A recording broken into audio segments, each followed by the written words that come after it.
Donc cette crise est le résultat de politiques adoptées par un club sélect, le G7, et non pas le G8, élargi pour la bonne cause à 20 pays invités à poursuivre les mêmes politiques destructrices de ce G7.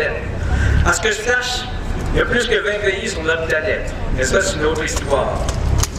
Or, c'est à ces mêmes pays dominants que nous demandons de résoudre la crise. C'est donc à des incendiaires que nous demandons d'éteindre l'incendie. La crise a atteint dans le cœur et leurs mensonges les représentants de la classe dominante. Leurs politiques ont mené à des inégalités entre les riches et les pauvres toujours plus grandes, toujours plus tragiques, et une destruction systématique de l'environnement.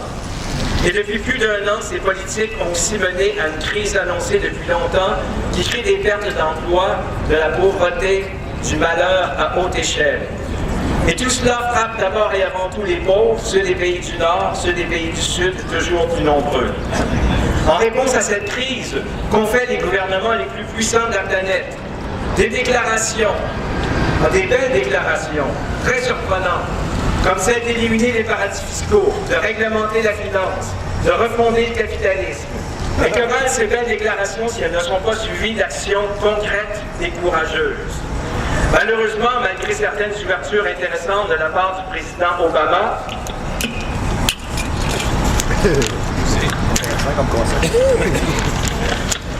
donc, certaines ouvertures du président Obama, donc il est difficile à l'instant d'évaluer la valeur exacte. Un véritable changement ne semble pas en vue.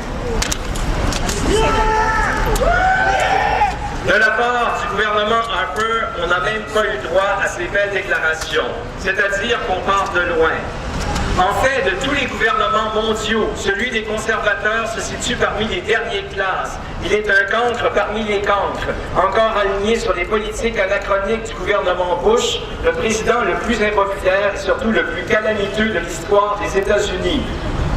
Alors qu'on veut s'attaquer aux paradis fiscaux, le gouvernement Harper refuse d'agir et encourage même l'évasion fiscale. Alors qu'on juge nécessaire de s'attaquer au changement climatique, non seulement le gouvernement Harper ne fait rien, mais il s'acharne à nuire et fait obstacle aux actions pourtant insuffisantes entreprises pour limiter les dégâts. Alors qu'il faut renforcer d'urgence notre système politique, le gouvernement Harper pense à privatiser, à lancer des accords commerciaux qui favorisent la déréglementation, notamment dans le secteur de la finance.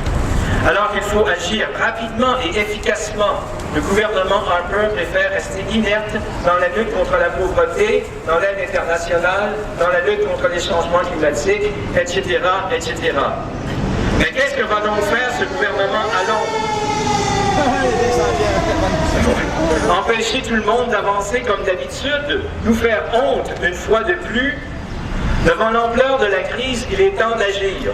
Aujourd'hui même, à Londres, à Montréal, ailleurs dans le monde, des milliers de manifestants disent à tous les gouvernements du monde d'agir dans l'intérêt de leur population et pas seulement d'une minorité extrêmement privilégiée.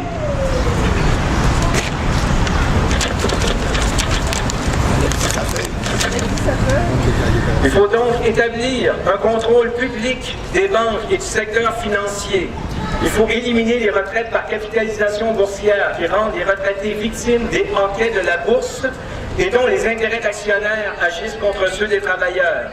Il faut établir une fiscalité équitable, éliminer les paradis fiscaux et la concurrence fiscale, établir une véritable fiscalité progressive.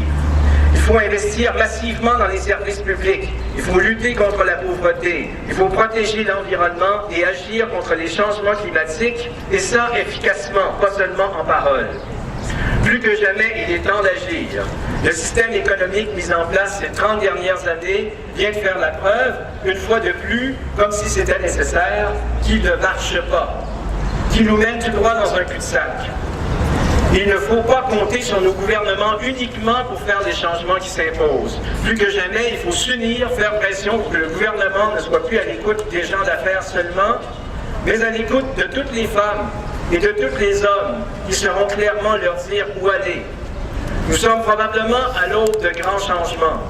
Cette manifestation contre un G20 illégitime ne sera pas la dernière. À nous de voir à ce que ces changements se décident non pas en vase clos, mais avec l'aide de tous et de toutes et dans l'intérêt de tous et de toutes. Merci.